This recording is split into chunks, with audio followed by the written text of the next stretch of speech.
comic book Princess Leia. This is a cool figure, I hope. I haven't opened it yet. I have high hopes. So let's do that.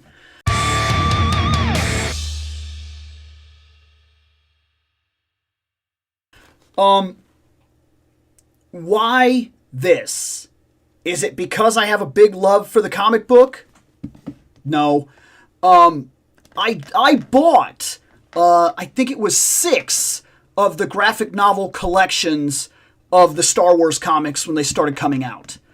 And I did read all of the first run of Darth Vader.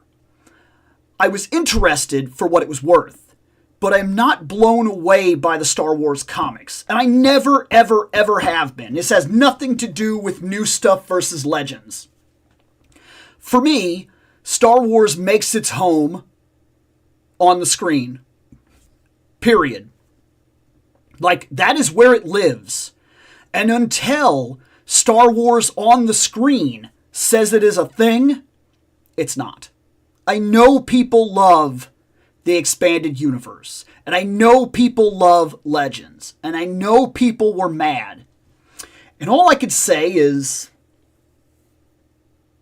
first time? See, I like Ninja Turtles. Ninja Turtles starts in comics. But one could argue that Ninja Turtles is always changing and does not necessarily make its home in any one place. Because Ninja Turtles is an odd property. It is a comic book first, and then it goes on to be a television series. But then it goes on to be a different comic and a different television series. And every single one of them changing the way that the characters work. Every single one of them. And then there's Star Trek. There are Star Trek comics. There's a Star Trek series. Star Trek makes its home on television. And no matter what novelization, no matter what comic, no matter what other side project thing that happens in Star Trek says, until it happens on the screen, it's not a thing. Period. And even sometimes when it happens on the screen, we expect that 40-year to 50-year legacy features will go through changes. They used to be called Vulcanians. They're Vulcans. It used to be space normal speed. And terms like, we've actually broken the time barrier. It's not. It's not that anymore. We changed it. We altered it.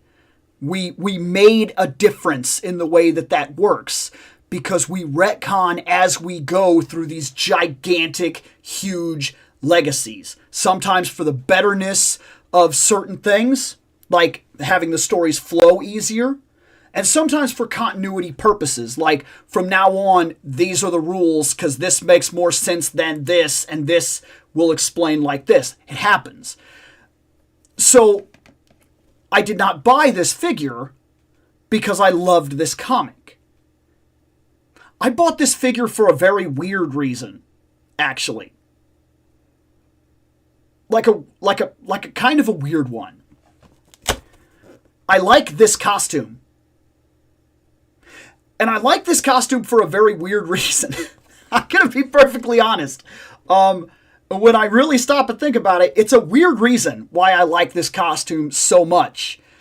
I played Force Unleashed. And I played the DLC. And I really got into the What If DLC. Like, I really did. I was really enjoying the What If DLC. Really kind of blew me away. I loved the idea that, like, there was this guy who was not in the original continuity, and if he existed and these situations had played out like this, how would that affect the 3 movies? And there were 3 DLCs that showed how these movies would have played out. And her DLC was really cool. Because Luke is killed in Empire Strikes Back, if Starkiller is a thing.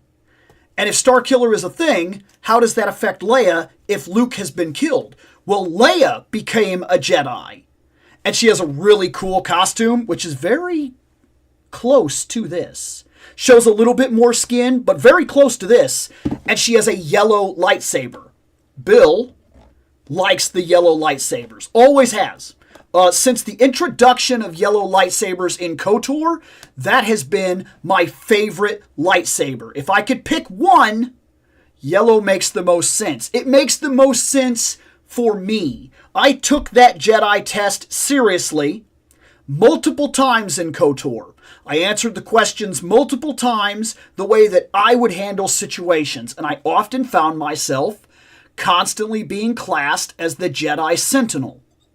And because of that, I found myself having a very drawn affinity to the yellow lightsaber. It felt right. It felt like this is part of my personality. And I'd never seen it in canon. There had never been a movie yet or a series yet that showcased a yellow lightsaber. It felt unique, and in a way, because of KOTOR, and because I answered the questions, and because that's what they told me I was, and because I was playing a character with my buddy where we actually made ourselves and we were not allowed to pick any option that we as a person would not have personally picked, I found that very interesting because it felt like it was mine. So then when Leia shows up in a what-if scenario, and she shows up wearing a costume that I instantly thought was the best costume that she could have worn, because it's a mix between the Hoth Leia, that was my favorite Leia, and a new Jedi idea that I'd never seen, and she had a yellow lightsaber, and she was very competent and fighting Starkiller, almost beats him in the DLC. It's really impressive, and because we always had that information, no, there is another. The idea that Yoda always had it in the back of his mind that if one of those kids was not going to grow up, he already knew there was one that would. That infinitely intrigues me. So then I come across this. It was from Big Bad, and it was during one of their sales, one of their clearance sales, and this thing was on sale. Really on sale. And I got this for $12 or something like that. It was ridiculously on sale. It cost frickin' nothing. And I said, I would be stupid to pass it up. So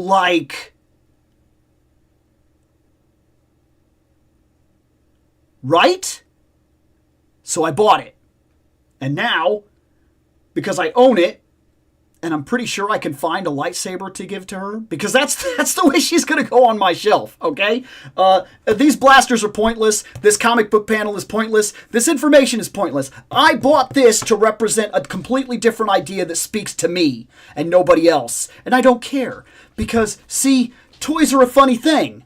You buy them, and then they're yours. And then you can do whatever you want with them. You can customize them. You can display them. You can make teams that never existed. You can do whatever you want with your toys. And for me, as far as I am concerned, this is video game Leia until they release a video game Leia. So I am going to find a lightsaber to give to her. And she will go on the shelf as that video game Leia until someday Star Wars gives me the Leia of my dreams. That's the way it is. That's why I bought this. That's somewhat of a long story, but I felt like there was a lot to go over here. Let's open her up. Okay. Leia. I like what they've done hair-wise here. Because it's still Leia. It still feels very intricate and very royal, I guess, is the way that I'm going to put that. And it allows for a ridiculous amount of head movement, which, of course, we all know with females in any one of these lines, often the hair will be a problem. But for her, it's not an issue. Otherwise, this is very much a Hoth-type costume, and that's my favorite Leia. Hoth Leia was my favorite Leia. I like this Han Solo type belt. I actually think that's really cool. I actually like that quite a bit. She came with her standard blaster that we've always seen with her, and that actually does fit right in there, which is fantastic. You know that I like that. She has the double jointed knees. She has the thigh swivel, which is good. She can easily basically do the splits. That's not going to be a problem. She has the lower movement, which is fairly good. No upper movement at all. Single jointed elbows, which we've already talked about that in the Tarkin video, so we're not gonna go over that here. But to re-emphasize that Tarkin point right here, guess what she got? She got a blaster hand. And you know what a blaster hand means? It means she got a blaster. I'm just saying, okay? If you're gonna do the blaster hand, give the blaster. But there's one point on the character we need to talk about. The one item that sticks out, the sore thumb, if you will, the thing that definitely sets her apart from the other versions. Okay? The cape. The cape, I'm sure you have already noticed, is solid. I mean, it does move, but you can't pull this out. It is 100% plastic. These flaps are there forever. So, and that kind of sucks because this, you could tell, is folded this way, which means originally this, if it would have been a soft goods cape, it would have folded down around and covered the first half of her. So she could have reached for her gun underneath cover and then pulled it and swayed the cape out as she moved to shoot, which would have been really, really cool. They opted for a solid material.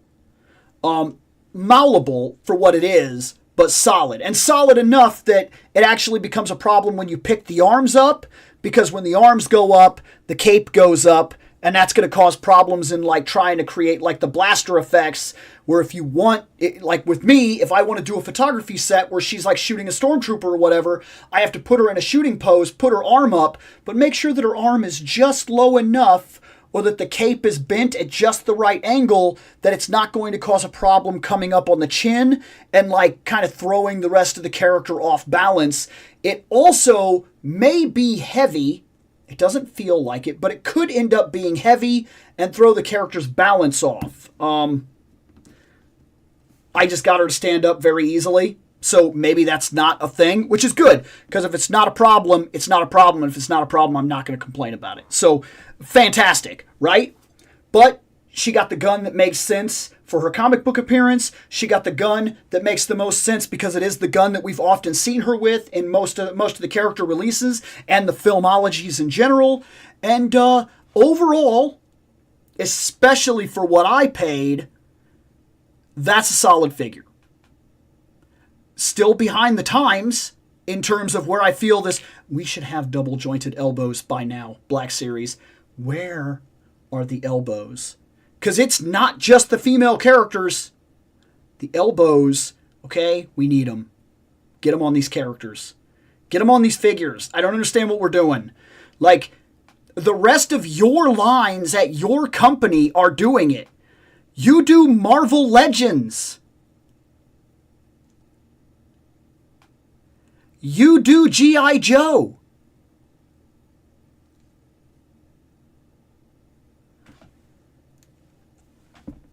What? It really does confuse me. It's one of those things that confuses me. There's no bicep movement, single elbows.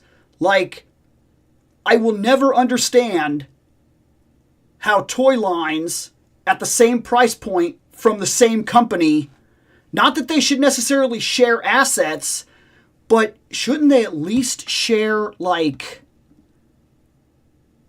building resource? Like, you know how to do the double jointed elbows. You're doing it for your other lines. Why are we not doing it for arguably one of the biggest lines you own? I don't know. It will never cease to confuse me how the Star Wars toys are strangely behind the times and yet sell so... They just sell. Like, this is gonna sell. Not that she did. I mean, I got her on major discounts, so you could argue that doesn't. But most Star Wars figures They go on the store shelves, they go out the door. And all of them are about 5 years behind the average action figure of that scale.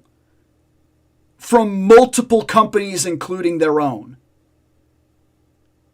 It confuses me. Regardless, Comic Leia added to the shelf. Fantastic. It will be video game Leia for me, but it's my toy. I can do what I want with it.